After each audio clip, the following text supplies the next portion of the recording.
because and I just heard this in a podcast. Like there's this podcast called Michael and Dalton. They're like Mm, former Y Combinator partners, and they have this little YouTube show. And they said like how like if all your ideas are from like podcasts or like what Y Combinator says, like none of your ideas will be unique. Like exactly.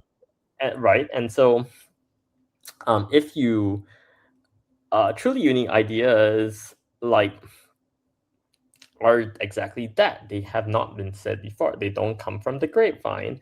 And so I think one downside of how we're constantly on a feed nowadays is that we don't like have these like step away bubbles where like we genuinely like, look to like things that are not on a feed for inspiration on like what to build or how to think about like the world or what's an interesting project. Yep. And so I think I miss like a world where like the feeds didn't like dominate our lives. Yeah. That's a very good point. I love that you made that point. I used to be in the music business for 20 years, as I say almost on every podcast, and probably annoy people by repeating it all the time. But I used to be very involved in record producing and working with different artists and songwriting and composing and stuff like that.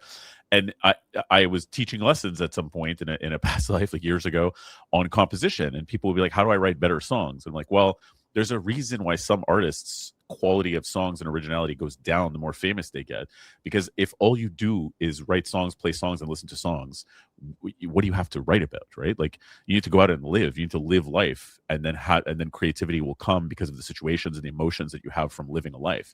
But if all you do is Mhm. listen to songs and play songs, what are you going to write about? Songs. That's it. And it's the same kind of thing, like you're saying. If you're always in a feed and listening to other podcasts, where's your true creativity, your human creativity and originality going to come from? It's probably from living life outside of those apps, getting into situations, relationships, heartbreak, failure, success, and so on, that will spark that natural human creativity that we all have deep down.